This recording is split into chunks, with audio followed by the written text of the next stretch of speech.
situation is improving, and they're keeping the same recipe going, and OPL had nothing to show against that. It is like, right off the bat, you instantly notice that both teams have team goals that favor in situations that you walk into them. So that's going to create a very interesting dynamic where the game is all about the wave clear, because if you walk into an Anivia, you're going to get killed. If you walk into a gangplank, you're going to get killed. So this game is all about that wave clear. You keep that in mind. If you have the viewer on one side of the map, eventually she's going to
really strong, but in the jungle position, his ganks are still pretty much unrivaled. And we saw time and time again being able to visit mid lane, visit bottom lane.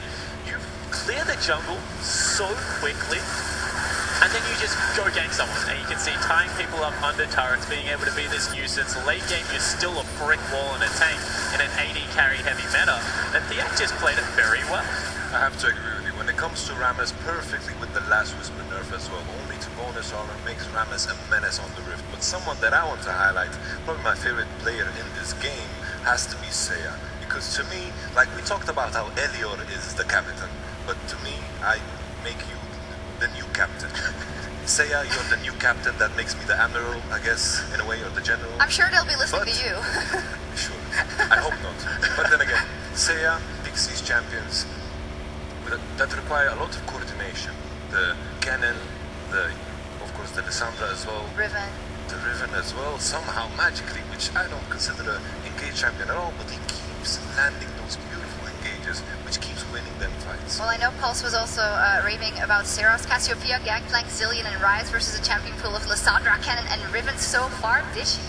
I mean, you've got to love it. Like, these are the perfect champion in the mid lane. I love seeing Riven, but I also love seeing Zillion being brought out as well. Sarah's bringing that one to the table. I think it's just such an interesting matchup with the champion picks and the players as well behind them. Yeah, and both of these mid laners do really weird things to the draft, because how do you expect you have to mandatory ban Zillion Gangplank against a mid laner? That means, like, with Mundo running around the Rift and all these big tanky top laners, as well as the Jaxes and Aurelia, you just run out of options of what you have to ban against Japan at the moment. I actually want to jump on that point with what it does to the champions leg, because you just mentioned it, but specifically for Seiya, we saw him final pick the Cannon into the Yasuo. There's a great counter pick, and OCE didn't know what to do against it at all. I want to just see, because we have Seiya on red side once again, I would like to see a last pick for Seiya. Yeah, and that was a really weird game, because that was the other game that Oceania kept going mid lane, whereas Seros a little bit more self-sufficient. I think Seiya won't have as an easier game this time around. What I'm thinking about, excuse me, my voice is messed up. I'll just continue. Who cares? Even deeper. It's going deeper. We gotta go deeper. With the mid lane, we saw Seros getting the Zillion and the Gangplank banned away from him. With that in mind, we saw the Cassiopeia, and Cassiopeia is only strong in some scenarios. Even though Seros is very mechanically sufficient on the champion, I didn't feel like he understood the limits of Cassiopeia, because he could do more against the Ryze. But eventually, when you think of Cassiopeia, it's not currently meta, but she still has some power with the Deathfire's touch. Is it one of those cases where it's not currently meta, or have we forgotten about it? It's very interesting in this one as well. It's something that you brought up, actually. Have we just forgotten that some picks are incredibly OP and have the veil on our eyes because of the new patch? But to be fair, like Cassiopeia didn't see a lot of play at Worlds. Like, I can't really put Cassiopeia in the same basket as Fiora or the Tahm Kench or the Lulu, because when I think of these three champions, I'm like, push, OP. And Cassiopeia, she got a lot of play in Season 5, but she kind of faded out. I think another champion that we kind of have forgotten about, because it swapped so far to early game focus, is the Azir, and how you can play control mages still in this. And Seros has a very good Azir, from what I remember, and I think that if Mweki wants to go to a longer range AD carry, I'm thinking of Caitlyn, I'm thinking of Jinx. A lot of the compositions we did see at Worlds have a lot of success are these siege comps. So I think that Japan does have another string to their bow, they just haven't had to show it yet. Yeah, I want to see that too. I want to see Seros on just more control mages. I mean, like, his big champion is the Zillion as well, but something like an Azir. You've got carriers on that team, like Every, we've even seen the top lane fantastic as a carry. Again, the AD carry, even in the name. Like, I just want to see mid lane even just take a backseat, and he's got people on the team who can carry. Because we do have a very interesting AD carry matchup as well. White Lotus versus Mweki. Mweki, who actually came into the tournament as the sub, going to the 4-bout, and has impressed immensely on Lucian, and then yesterday even pulling out the Sivir. Yeah, I completely agree that White Lotus is kind of like this guy that we heard a lot about, but then his Vayne has just been like crazy good. And then over the other side of the rift, like, Mweki was the substitute, and you know, he wasn't, Meron was supposed to play but has a hand issue, and all of a sudden, like, this is someone that you wouldn't have put as much research into, and if you take a Vayne into a range disadvantage matchup, it can be really bad. So once again, I think that as the teams come together as 5, Lad AM have this huge advantage because they just look super coordinated at the moment. But if it goes back to that laning phase kind of game, Japan just seems to have answers across the rift. What will be the factors to make sure that LATAM can play to their strengths, that we have defined as being scrappy in fights, having a high coordination in that one? And something that I want to talk about is actually using the map. We keep mentioning the Rift Herald, right? And the fact that teams don't want to really use it, especially if they get good pushing lanes. You can go there just forfeit a little bit of lane presence, picked up a Rift Herald and pushed down lanes incredibly quickly. And it's like, that is what is so surprising to me. We expected very, very fast-paced games because of the Rift Herald, but we haven't seen a single team use it efficiently. Usually, in solo queue, what happens with Rift Herald, because that is the only sample size I have, sadly, is that a team takes the Rift Herald, they have a ranged champion in the jungle, in the shape of Elise, in the shape of Kindred, and they just go for the 3-tower push and snowball it into a victory. And the thing that makes them both so successful with it is the turret diving potential. Both Elise and Kindred with Rift Herald can always focus on the turret dive as well. That's why I'm really surprised we haven't seen more Kindred, because once she hits that level 6, you can no longer sit underneath turrets, especially if there's a Malphite or something on the map. You 100% die if Kindred is there. I want to see Japan just go for Rift Herald. Like, you talk about small sample size, but we even saw Japan in their send-up tournament. They were prioritizing the Rift Herald. They were even giving to Saros in the mid lane, and from some of the games we've actually seen, they have gone for it, but it's even going to Evi or Rainbreak. So they have gone for it, but they're not snowballing that into an advantage and having those shorter games that we expected to see. Well, we did talk about the game time, but we know historically from wildcard regions that they've always had a bit longer of a game time. How much is that amplified now by the fact that these teams have been voted together in their All-Stars? Yeah, that is something that I was a little bit worried about coming into this tournament, is that people were going to pick these mid-game centric compositions that really struggle to close out, and especially with like now Gangplank and Anivia becoming more and more popular in this tournament alone, games are going to be like incredibly difficult. And what that does, it kind of forces people back towards the Baron, because that's the only part of the map that really shuts down Anivia and the control that she has over waves. So I definitely think that it is going to be an issue, and teams can just go back to super scaling comps, which will make the game time even longer. Well, in that scenario, who left in a tournament has the best cards on the table? We know that Turkey went back into a corner, have the late game decision making to pull it back. I feel like Turkey and the CIS region have looked at the game very intelligently. Coming into this tournament, you can't really expect everyone to play the early game and the mid game flawlessly, because that is usually the hardest part of the game. Even in Europe, in the first spring split, a lot of the games went on for long simply because the teams were new and you couldn't really see the high level play in the early game and in the mid game. When you have an all-star lineup with different players that have, or maybe have played with each other in the past, you can't really expect that high level of play in the early and the mid. So that means to keep it simple, go for the late game. Well, we'll see what happens here. I do believe that our players are ready. So, Rusty and Quickshot, take it away and take us into the game.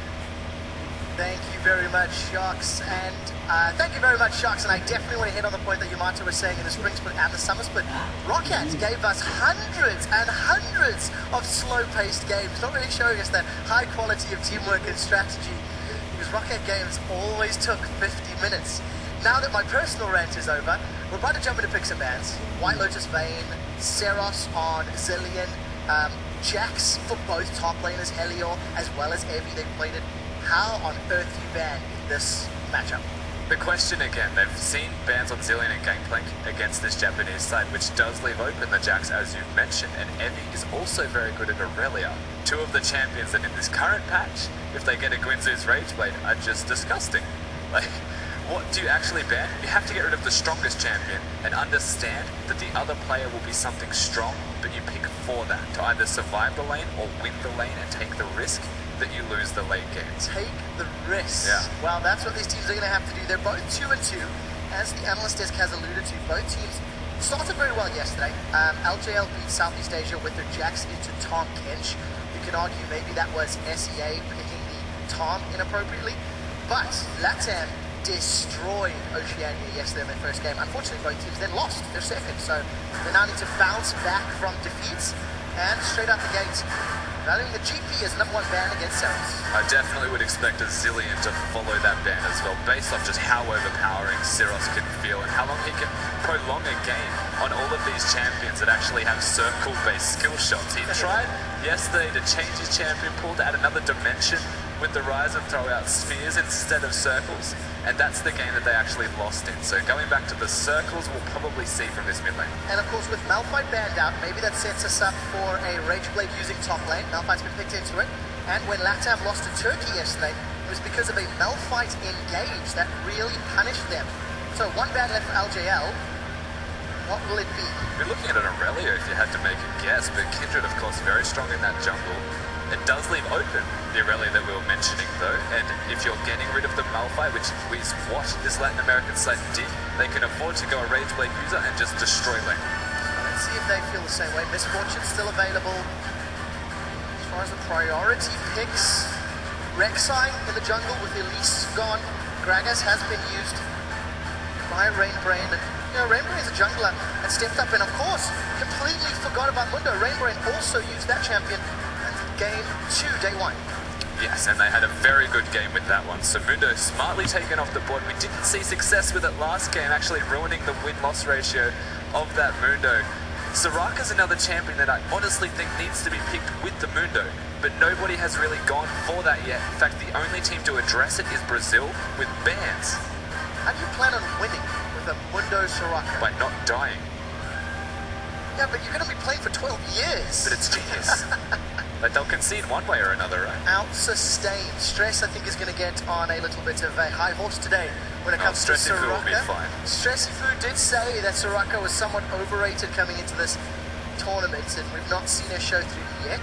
But with the Mundo locked in, Aurelia is going to look likely a lock-in for Evie, who's played the carries in the top lane, and the Allstars for Dara. Yeah, primarily playing that Aurelia and Jax Evie. We didn't even see that in the show matches before they left. Very strong on this champion. Couples quite well with Moeki when he plays the aggressive hyper carry type of AD carries, and if they put Dara on a champion like the Thresh or something that could be super tanky, even like a Braum or Alistar, it's very easy for these guys such as Evie, Syros to sit in the backline and wave clear, and then have Moeki just go ham.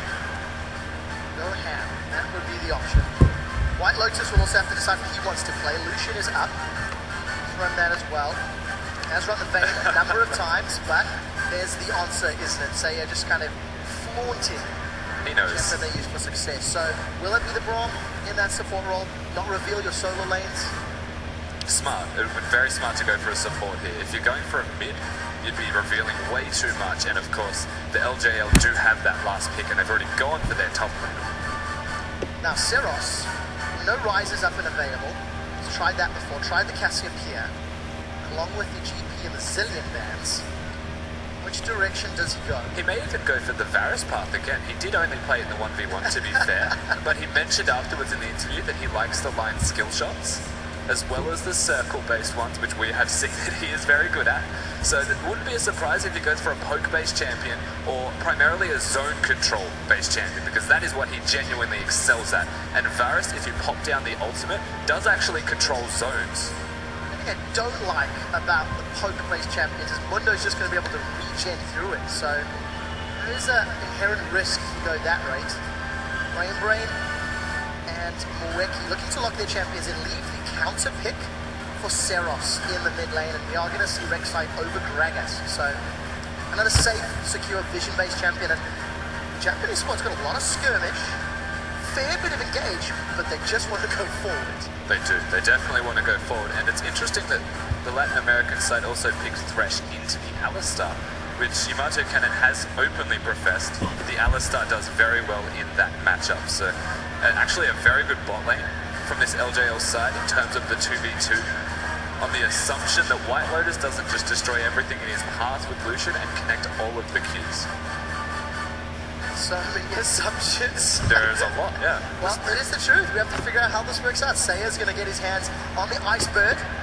Going to run that in the mid lane. And Helior will run a carry top laner, Fiora into Irelia. What do you make of that? Fiora into Aurelia is skill, 100% skill matchup. It's all about if you can actually hit the stun on Aurelia or if Fiora can riposte it. It's not as mechanically intensive as that of maybe the Riven and Fiora that we saw a whole lot of at Worlds. But it is still very, very important on timing of stuns and when you pick your aggressive fights. I certainly hope we keep an eye on that matchup. It has the potential to become volatile, but if Rainbrain goes top with Rek'Sai, I think Helior's going to be a little bit of trouble. It's going to take a long time for Thiak on that Mundo to become a monster and a threat on that front line. Yeah, and that's another big concern for this Latin American lineup as a team comp. Is their engage is a little bit reliant on an Anivia stun or a Thresh hook. Otherwise, it's just going to be cleavers being thrown at your face until someone falls over. And that's so difficult. Kalista can hop, Rek'Sai can burrow, Alistar's got his ulti, Aurelia's got built-in tenacity. Like, everybody that's going to be on the front line has some way to deal with a little bit of those skill shots. And the circles reign true for Seros, Gravity Field, as well as that Storm, and it's going to be Victor. So Control Mage v Control Mage, farm fests for a while, I think. A little bit better than the last draft as well here, not being a gangplank mid lane into the Anivia, but a different change here by having Ignite on Seiya in this middle lane. True to his form, of course. Hyper-aggression, engaging, trying to make things work. Difficult to execute as a Anivia though, to engage and just outright control the map and start fights. He's not a Lissandra, like he very much does love playing, but we'll see if he can actually make that connect, because no cleanse in response on the other side. Yeah, double teleports though, so map play somewhat in favour of the Japanese, but also kind of favours those skirmishes that I think they'll have a very big upper hand in the early stages of the game. Rek'Sai's mobility with that ultimate, 2 teleports, and like every lane bringing CC. There are so many options for the LJL. Yeah, there definitely is. My only concern then comes back to the wave clear, and with Victor going teleport, he still has to be with the team if he wants to be a part of wave clearing and stopping them from sieging. The other AD carry being the Callista on their team isn't going to be very adept at doing so. They're more looking to fight and go in, so by having that teleport, it says to me he's looking to just get through laning phase ahead and time his fights better. Well, let's find out if they can make a more dramatic game in none of the first of the day. Guys, jump on Twitter, hashtag LAWin if you think LATAM will be victorious, or hashtag LJLWin. I think the Japanese squad will pick up their 3rd victory here at IWCA and tie themselves up. XEA memory serves. Find out shortly as we load up onto the Rift. Dara on that Allstars, Seros, most instrumental player I feel on the LJL squad. Certainly is. Win or lose, he has the biggest impact on the map 100%. Moeki, very good at carrying. Evie also very good at playing his part, but it's usually only on the back of Seros making these big plays, so the Victor is your man to look out for in this game. Number of pings. Ignite this time in Dara's hands. No exhaust. That is scary if Helio gets hit. So this time around there's a small onset of EX regen. No real... oh no! Damage reduction. Damn it, Mundo. For Helio. I love how the point just instantly stopped the second Mundo started, yeah. There's so few times that we get those clips out, so... Oh, it's gorgeous. Yeah, gotta let it happen, man. Live in the moment, Rusty. That is right. And speaking of living in the moment, Moeki and Dara are going to help Rainbrain with this Gromp, but I would almost say that he's going to smite it and go to the blue buff, give that experience to the bottom lane of the Callista, and try and win the lane with that level 2 push. Find out if that is the case. Moeki and Dara are going to start clearing out. It does seem to be the scenario as the Gromp has been picked up. Moeki's CS just flipped over by 1. A difference in approach when it comes to the junglers, because Evie is working up there. Did he actually get the blue buff? No, that was Rainbow match. Yeah, so this is something we saw from the Japanese side in that show match we mentioned earlier. They started the double jungle, but they don't lane swap. They just teleport to lane, and bot lane's actually going. Wow, White Lotus is in trouble. That level 2 power spike. Moeki runs too early. The Ignite is taking through. White Lotus stays alive. Dara and Moeki invest everything in that, and they come up wanting. They definitely got a winning trade, but they didn't find the kill. In saying that, the pressure they now have in the lane, the control in terms of levels, is 100% in their favour. And not only that, they got rid of Lucian's summoner spells, and they have the heal left. So, small advantage. There is an Ignite passes Thresh. Dara has already left lane, roaming middle. Sentence. That was very close. Very, very close. Does not find a target. Seiya may get caught up. Flash, Pulse connects, laser beam as well as the empowered also. Seiya didn't even flash that one, and also just some lane control. So LJL out the gates, there comes swinging. He did well to not flash it, but that was a lot of damage from Seros just there. I would have almost instinctively flashed it the second the headbutt pulverize came out. So a nice little rotation there from Dara. And this lane is something that I definitely want to touch on, and how risky it is to do what they did and double jungle, come back to a standard lane opposed to a lane swap, because you're by default behind in experience and in a wave farm and you lose your teleport. This is why. Luckily, Rainbrain was aware of this situation and his jungle path led him. So, high five, Evie. Throw in a love tap and just send a signal. Saying, Yes. I'm here. I'm not really going to kill you. I just want you to leave my top laner alone. Or is he? I think he's drawing pressure by showing his attendance in that top lane. He might be burrowing over. Well, this is very obvious from Evie. The stun comes out, only applies a slow. Helios holding on to the pass. He parries a few spells and he isn't even going to use the flash. Yeah. Great heads-up play from Helios. So it was a very proactive move from Evie and Rainbrain, but to not die or use a summoner spell in that engage, having the teleport available again, actually nullifies that even being a thing that happened. He's going to go back, he's going to be perfectly fine, and Mundo is just farming in the meanwhile. Yeah, Mundo is doing well. He picked up the Tracker's Knife, so now we've seen all really of the jungle items, or jungle smites, picked up from Mundo jungles as we see them a little bit more. Definitely seen all three. The Tracker's Knife is a different approach. It just says to me he's not going to go for a Sidestone. And Fiak's the kind of guy that loves the vision control around the map. Quite like that if you think about it. The LJL strength, with the double teleports, with the Rek'Sai, and the fact they're very skirmish-based, maybe some additional vision will keep their lanes alive. Evie's doing a great job. Got a 2-level advantage thanks to Rainbrain coming in there, but that is a very big minion wave. So yeah, he's going to find a connection on the Seros. Trade back after he was forced away from the lane area.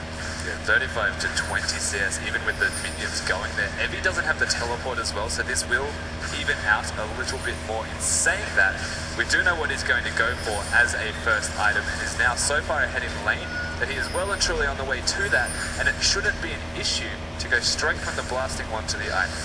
Quinzu's Rage Blade. That is for Evie, of course. Quite like the Rage Blade build. And we'll see how Helio handles himself. I mean, it's, as you mentioned, a skill matchup. Rainbrain tilted that somewhat in Evie's favor, thanks to an early gank, but this is the problem when you run a Mundo jungle. You have to get him to 6, and then you're going to look for some team fights. He's currently level up, nearly 10 CS, so Fiak's doing a decent job. Trying to get there. I mean, looking for team fights as Mundo is great if you have the team comp to work around it. He should be doing this. Wow, Fiak, 2-level advantage. Chilling Smite comes up with Rainbrain to escape. That he does, but with the exception of the jungle, LJL's lanes are all in their favor. Yeah. They're doing quite well, and it's basically laning with a small amount of pressure put in place from Rainbrain. The difference now is that Mundo, as we just saw, trading with Rainbrain based off a level advantage, should spend the rest of his time in Rek'Sai's jungle. The problem there is that the lanes from Japan are still winning, and they can rotate first. Makes it so much riskier for Fiak. He's got himself another Ruby Crystal. BF thought of a first back for White Lotus, but Evie is jumping in. The Transcendent Blazer going out. The Grand Challenge is onto the Helio, gets the heal, but it will not be enough. Rainbow flashes forward to the knocker. A defensive flash for Evie to stay alive. Rainbow is in trouble. Fiak's trying to run him down. If he finds the cleavers, it might be enough. The knockup from Rainbow. The cleaver doesn't find its target, and Evie gets the stun. LJL get alive. Fantastic play from this LJL side, working around the minion wave as well. Fiak had nothing he could do there besides that last cleaver, which was duped by Rainbrain. Very well done from this LJL side. Mundo is going to be monstrous, but he's the only one. This is going to be a scary situation for Helio. Evie not only got the assist and the CS lead, he's going to TP back to pick up all the CS. Now this is a window for LATAM, because Helio does have his TP and Evie does not. So they could start a party and only Seros would join. Exactly, depends on where they fight, because if they do go towards that bottom lane, Seros being able to join Elliot would be a 4-on-4 or a 3-on-3 regardless. So having that double teleport does kind of negate that strength. Evie evidently looking towards top lane as his focus, get his Quinzus before team fighting, and maybe even the Sheik before it. Still so weird to see a blasting Yeah, I know. really. All that AP scaling. Exactly. Wow. Doing very well. There is some support from Fiak. Now Helio's jumping forward, no grand challenge. Maybe he's going to look to sustain with that ultimate, but that is such a big chunk. Teleport comes down from Seros, and he's going to get dropped. There are flashes forward. Chaos Storm, Avion means they trade 1 for 1 to get the TP as well. And that's the teleport from Seros. Helior does still have his, so another window presents itself, as that's a lot of damage onto Mueki. Death Sentence finds Dara, and I like the fact that Sio is pushing hard, trying to get damage down onto the tower. White Lotus and Arcee do the same thing, pushing Mueki and Dara down. So Latam, they trade, but they're keeping the pressure on LJL, knowing there's no support to TP. Yeah, this bottom lane, White Lotus and Arcee are definitely putting in work, trying to close the gap that has already been put in place. Lucian starts to get very strong around that 1 item spike, whereas Mueki on this Kalista looks for the 1 or 2 item spikes and has opted towards a BF sword first. And we've seen a couple of different builds in Kalistas as well. We've seen your traditional Blade and Hurricane, and we've seen some crit-based builds. So you're going to get this tower? Next minion wave, but wave clear from Seros is here, so not going to happen. And also look at the indication that Rainbrain wants to play around. That was good. That was amazing. That was really good. White Lotus. He's a Bane player. He's got mechanics for days. That was his pseudo tumble. Pseudo-tumble. I hate that term. I know you do. He was in trouble. He's going to back away and see if Rainbrain wants to find the kill. Lands the Prey Seeker. Pops up, doesn't find the knock-up as Helior is going to riposte it. Dashes away. Gets a small kill. The stun connects. And Saya's here to save the day. Helior gets a kill credit and the buff. The Nibia without teleport comes and uses the flash and ignite to save his top laner. Of course, Evi's still putting in work, but the Fiora lives and gets a kill for it. Very good job from Saya to have the awareness to be there in a situation where his team did require him. And despite the CS discrepancy in that top lane, Helior is only 200 gold down from Evi, so that is very important to note that it looks like the gap should be bigger. And I was mentioning the tunnel placements from Rainbrain, really signaling an intent and a focus. As you can see, Rainbrain hovering around this mid lane. Fire is going to land a couple of those cleavers. The Rainbrain focus really just says to be farm. But he's against the Mundo that has been out farming him and is starting to get a little bit carried away in strength. Of course, only 8 to 7 levels, but 52 to 33 in farm. Big advantage for Big. He's got that center hold already. Start getting beefier and beefier.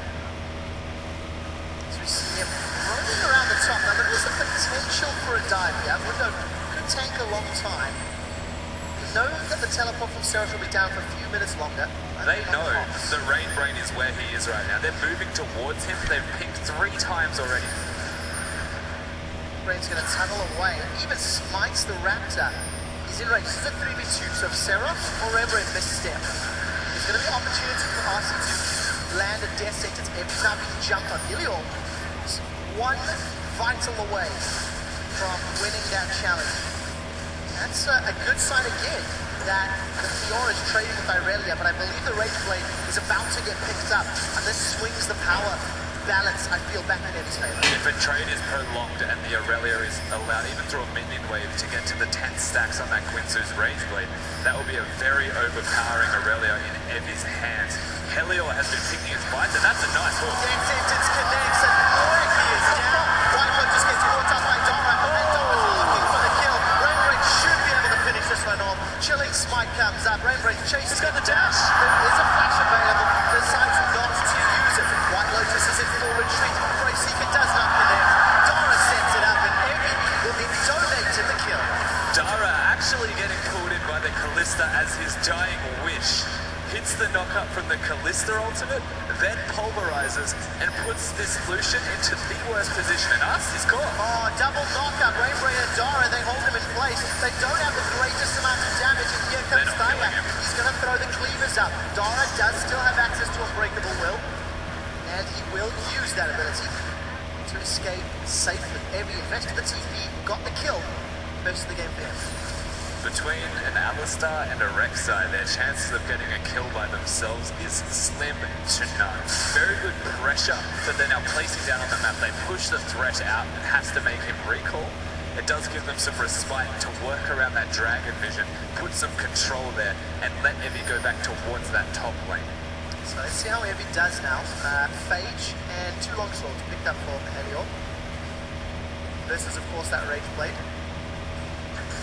see how Evie stacks up that AoE on the auto. Seiya with relatively early, well, standard rod of ages. Picked it up about a minute ago. Going to keep stacking, and as we expected, Seiya and Zeros, we've actually not seen them unless they've roamed to other lanes for ganks. And it's also good to see the proactive roaming and getting those ganks off, particularly from Seiya, not having that teleport that Siros did have to use to pick up his one rotation and big kill. You catch a glimpse of Rain moving towards this bottom lane. He's stepped up his game over the course of the last few matches, being on CS quite heavily, but he's had a very positive impact. Multiple ganks, multiple summoner spells, kill and assist under his name as well. I just don't know if it's enough against this Mundo. So 30 CS behind is very bad for him. He's only about 700 gold behind, but if you look at the difference in items at this stage in the game, 700 is a sizable amount because he hasn't finished upgrading his items yet to the Cinderhulk Chilling Smite at all. Difficult situation for Rain. We'll see if LJL can get themselves into a sort of split push scenario. Evie, there you go, already shoving Ilior away. Does have full stacks on that Rage Blade, extended the CS advantage, and is going to put so much pressure on this tower. Actually opting to deny CS as opposed to try and kill the tower. Here comes Seiya as well. Yeah, the fact that the Anivia has to rotate up really indicates how Helior is feeling in this lane. He's calling for assistance 100%. It's such a very difficult thing to play against. Helior's item spikes cost a lot more than that of a Quintus. And we saw a bunch of pings on the Rift Herald from the LJL team. I was going to find a Pulverize. I'm going to get the hit, but the box comes down. There is the threat to be engaged. Zeros has been able to come in from behind. Arcee's in trouble. He will be taken out. Just a matter of time, and it's Zeros that gets the kill. TPing in behind the aggressive Latam. And once again, using that teleport in an aggressive manner, just because the Latin American side, as expected, are being overly aggressive. The Allstar, even with no combo available, is what warrants the ultimate to be placed down from Odyssey, and I honestly thought they were going to get out with that, except the Thresh didn't have flash. Well, Zeros most likely hate to stun there. Gets chunked out by Seiya. Rainbrain's style of jungling is just Prey Seekers and then farm. It's great. Maybe he should build AP. He might. What about those Qs? Yeah, Quinzus, honestly, it scales with AP. Well, there you go. Figured it out.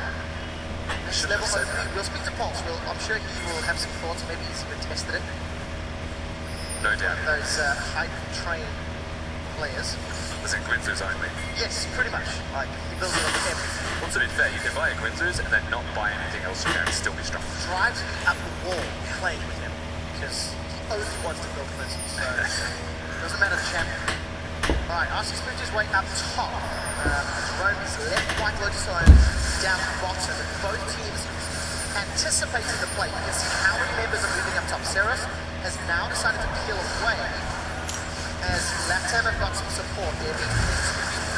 Seiya's making his way up as well. There's a lot of minions to clear.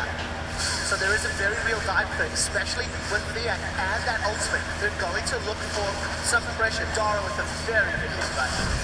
Zeros could not make his mind up. He went towards top lane, went back to mid because Seiya was controlling the minion wave and pushing him in. But then Seiya was already top lane threatening the dive, and it forces them away from that turret almost needlessly because if the Victor was there was no minion wave. Latam use the grouping to go for the Rift Herald. That hurts. One summon a heal to deal with the culling. And we'll have to see who got the Rift Herald buff. Not see for the time being. I assume, there we go, Helior. Helior, Rift Herald plus Cleaver versus Rage Blade. Predict the winner. Do it now. Go. Fiora. Okay. That was easy. That was way easier than I thought. I was expecting trepidation, fear. So the minions actually do a lot more damage now with Helior having that, and there's not really a... Okay, actually, you know what? There's a Sheen on Aurelia. And armor boots completed. I take it back. Okay. Well, yeah, that was a new purchase, so Yeah. you're allowed to change your vote. You're allowed to change your vote. I think Aurelia would still win this 100%. Unless the Fiora can instantly hit all four of the ultimates. Now There you go. there's clauses. Yeah. We'll win 100%. Well, it's a duel, there's always if clauses. Maybe. Man up, man. Make a prediction. It's fine. You've said Aurelia. That's what I'm like. Aurelia. We'll go, yeah, I'm fine. hoping we see the fight. Now, Dara's going to get lobbed towards Lotus, but the Lantern saves the day. Honestly, predicting that one actually lands the death sentence. Seiya is starting to roam. The rest of LATAM have the ability to pinch Japanese, but not going to happen this time.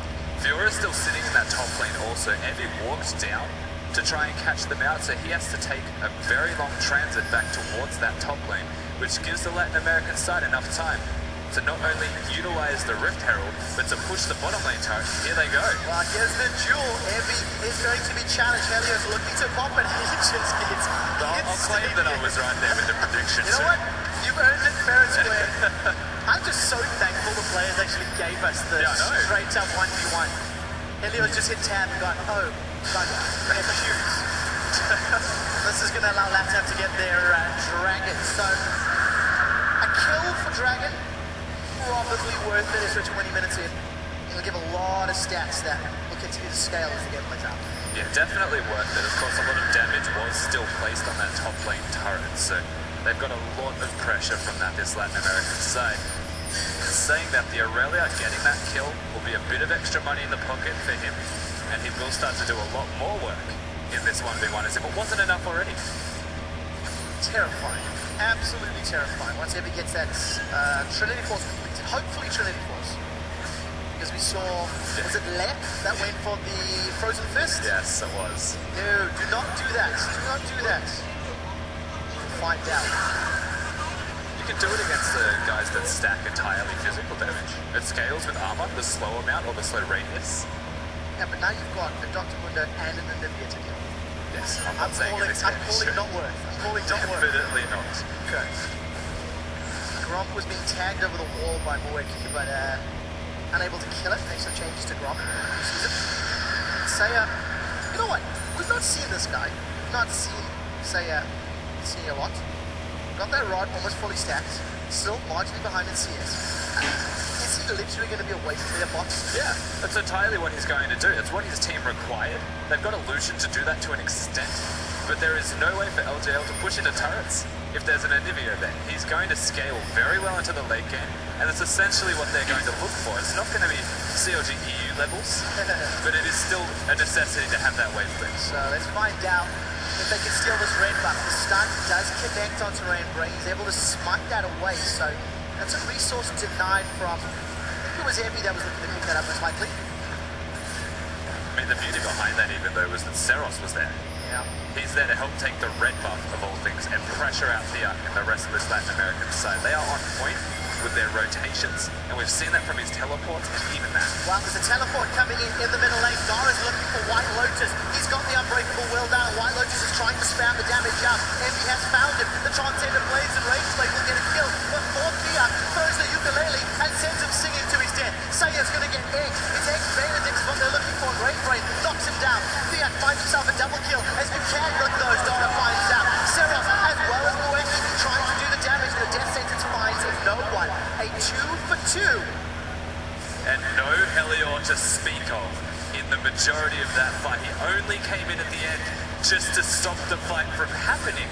Evie with that teleport was the biggest feature of that entire fight because he caught White Lotus out of position, followed up immediately after that pick with another fantastic pick onto Seiya on this Anivia. You can see how pushed up they are. The teleport has been pinged minutes, seconds in advance. Rainbrain ignores the Arc's existence, unfortunately hitting a wall with that, and they do have Evie come in on the backline to pick up that kill. He is so strong.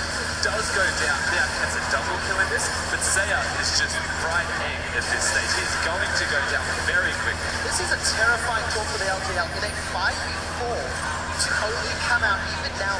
They did need to kill the egg as well, and you can see how low Fiat was, so maybe a more well-executed headbutt ult could have changed the scenario, but a 2-for-2. And LJL find themselves further behind. So even then, the teleport was very average from Evie in terms of positioning. They were already able to disengage, but he had committed to it. So they took what they could because they had the numbers advantage. And unfortunately for them, and fantastically for the Latin American side, it did go reasonably well. This Mundo feels like a polar opposite to what we have been seeing in the last game. Now, defensive Mundo, his best Mundo. about it actually. Trying to engage through Anivia, through Mundo, through all of Thresh's disengage. Good luck. Imagine Soraka. Dude. Okay, so let's theorize. No. We'll talk about Soraka when we see it. When we see it. Saros is going to throw out that laser beam. And then we'll find the dead man's plate. So there's going to be some additional damage coming out. Even with the changes to his E. Has that auto attack. You can see Helion working his way towards that Starix gauge as well. That's interesting against an Aurelia that is doing so much damage with auto attacks. And I mean, sure, health is the counter to true damage. But when you're building a Trinity Force and have the Guinzus active as well, true damage isn't the entirety of that Aurelia's output. A lot of magic AoE from that rage sprint. I kind of feel like 25 minutes in and not having the Trinity Force complete yet is a little late, but JB is sitting at around 11 or 1200 gold, so gonna back now. There's no teleport available as he picks up. Latam, they just sneak a tower, brute force it, knowing Evie had no teleport from the previous fight. And you can see all of the vision that this Latin American side have placed on that mini-map. It is absolutely everywhere, and only after the turret is gone do they back off, and the vision starts to favor them. Rain. Oh, he's gonna die. Even flayed out of the tunnel. Just so easily done, and they immediately go to the Baron. So all of the damage from Latam is here. Nevia's going to do great Lucian with that static shiv in essence through the Baron's down to 50% HP. The Japanese are coming into contest, and the death sentence finds no one. Dara, pulverized, doesn't hit anything, but a 3-man flash shot. Big Saiyans for some time. Baron is not killed yet. Fulrek is hopping and skipping forward. He flashes out of the stun. Dara's pulled backwards, finds a multi-man knockup, but Latam have obliterated the Japanese, acing them, and they turn back for Baron. Now they're going to be very low after a fight like that, but that came entirely down to Arce, the way he played that, hitting a ridiculous play on all of them. They're skirting around the edges of their health bar. That was close. What a team fight from Latam. This is now their game to lose.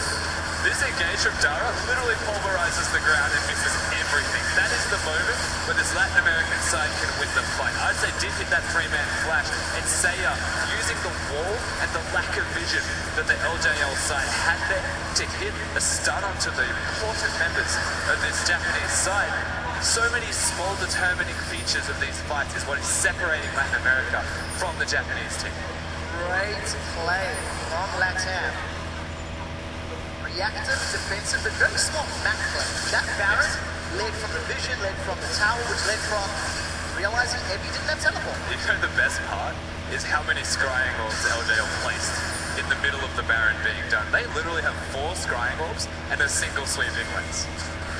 I've seen 5. I've seen a team do better. But it's not working out just yet. LJL down 9,000 gold. They now have to deal with Baron and powered minions. We're going to return to the discussion of Fiora versus Aurelia, because Fiora's got a Tiamat now as well. Going to be pushing top lane with Baron. I don't think Aurelia can win this time. I do think Aurelia should still make that extremely close. I'm going to give Aurelia the slight edge, but the Starix gate should actually make it so that Helion gets out alive at least. Okay, let's find out. Maybe we'll get that 1v1. Teleport is available for Helion. The rest of Latam starting to siege. Great use of that crystallized wall. Maybe too early, as there was no minions to allow auto attacks onto the tower. White Lotus decides to poke. Wow, very early Unbreakable Will. Almost arguably wasting that Unbreakable Will, as this Latin American side, they've got another Anivia wall to burn here with the next wave. Now, a little bit further back, this will allow LJL to position appropriately. Keep in mind on your mini-map, Evie and Helion have their own duel going on. Both can teleport in at a moment's notice. Minion wave's about to move up. Baron is a little bit less than half, down to a quarter in fact. As Latam start to see Ase gets rooted by the gravity field, finds nobody with the death sentence and just waiting for one skill shot to connect. That is exactly what they're waiting for. The problem with that is Syros is hitting all of his skill shots and starting to poke them out. They cannot prolong that siege. Fiora is not able to win against Aurelia. It feels like she's starting to respect that fact. and back up more so. So a very good attempt from this Latin American side to try and breach the base. They did get a turret, and they get the dragon. Now, got that mid turret as well. So Baron has been a success. We will time out shortly. It's allowed LATAM to extend their gold lead. They had a 4,000 gold lead before Baron and Teamfight Towers. That is now extended to 12,000. That is a fantastic Baron power play over the duration of Definitely. They are beyond far ahead at the moment. This Mundo is not going to die at all. He is so tanky. Interesting to see the build that Seros has opted into. You're in for a Abyssal Scepter first. I don't really know how I feel about that, considering he shouldn't really be in range to get caught by Libya. And then Lichbane second, so looking for some more burst on those autos. Yeah, he goes where he pleases. He's Mundo. There's no one surprised by that. It's Mundo on holiday. Well, he's in Australia. He's going to need that hat. Yeah, he's starting to back away. Death Sentence finds Dara. He used an Unbreakable Will as well as the Fate's Call. And that's a little bit of missed timing. They somewhat stacked their ultimates. Didn't need to do that. And it's funny that one more time, Victor this time for Syros is what is helping this game, basically helping Japan stay in this game at all. He's placing down the stun. He's keeping them away from set areas and controlling zones to deny this Latin American side from breaching any closer into that base. Now, what they are waiting for is a thresh hook or an Anivia wall that completely removes somebody into a horrible position and then blow them up before they breach. Let's find out if Zia can lock them out. This wall is better, but there's no one hitting the tower. Death Sentence does not find a target, nor does the Flash Frost. The ukulele does. Punk.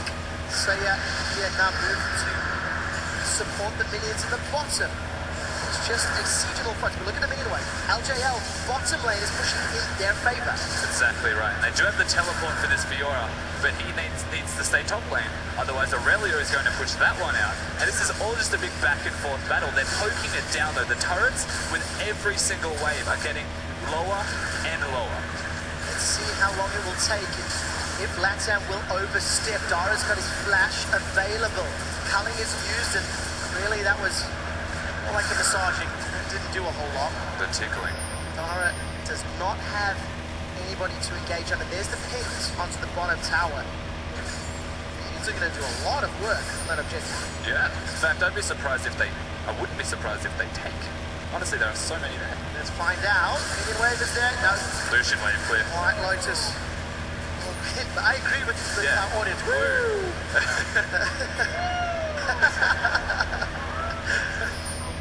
Now, we're going to set ourselves up for another Baron siege. LATAM, they put some wards in the top quadrant, but not a whole lot. And those oracles will be available shortly. So, LJL, I mean, they have to contest the next Baron and win just to even have a chance. Yes. They're starting to scale in items, but they are so far behind. Even looking at the AD carries right now, the difference in gold is enough to carry the entire team on his back. He has seriously got close to 5k in the lead. The scary thing about that then is if White Lotus goes down, a large chunk of your advantage is also removed. So pressure on White Lotus, but luckily he's got a Mundo and a Nivea and a Fiora to pull distractions and threats. So it's not like it's going to be as difficult as a single carry composition. Yeah, the difference this game, even compared to the last, for having a Mundo in the comp is a thresh to save the AD carry opposed to a Braum to just be that added frontline option. In this case, Lucian has an escape tool opposed to brutish tanks that are just going to stand in the front. And of course, if it was a Soraka, she could have kept him alive. That's right. I'm learning. Even that, not against the Vayne as well, to be fair. So the Mundo very tanky. Lessons with Rust. Right, split push is the name. Teleport's available for everybody that has them. Look at LATAM placing the vision. Giant purple worm is alive. And LATAM say, do want. They are revealed by one oracle. There are two available. One has been used. One is just ticked on. You can see the observer's toggling vision for us to keep track. Of course, very aggressive vision from the Latin American side, all in the jungle of LJL's team. Very dangerous for them. Dara. He's looking to engage his only called Fiat though. This is going to be bad. What are you doing, Boeck? Boeck is in trouble. He's on the wrong side of the team fight. teleport's not being channeled just yet. The Flash Frost finds no one, and White Lotus, he's now pulling a Maweki. He's in front of the LJL squad. No hard CC has connected, and Seros is going to find those death rays. Evie and Helior, they did dance toe-to-toe, and Evie Flash was used as well. Which means So Fiora. May have won their fight. Exactly right. Coming out ahead, and the Baron's now going to be done in response. They need to answer Helior. Well, Evie is going to look to re-challenge. Sterex is already propped for Helior. They're trading back and forth. Oh, he's Evie's done. going to win this one. The remorse comes out. Helior stays alive. Helior wins the fight. Helior going monstrous right there. They now need to go back and defend the inhibitor. Who's going to go there? Baron. It's secured. Spiked by Fiat. Now Red Brain's in trouble. He just gets bombed by Seiya and taken out. Inhibitor's taken out from Helior. If they can keep the distraction, LJL have lost the game. Maweki's been flayed and he's dead for days. Double kill for White Lotus. Helior's on to the Nexus turrets. That's one down. The rest of the Latin team should be able to make it into the base to watch the explosion. And after 34 minutes, the Latin America team ties for first place at International Wildcard Allstars. To be able to lose a 1 versus 1 against an Aurelia and bring it back and almost single-handedly win the game via forcing the Japanese side to commit to one or the other. Helior goes monstrous right there. You just see how ecstatic the team are. Gigantic smiles across the board.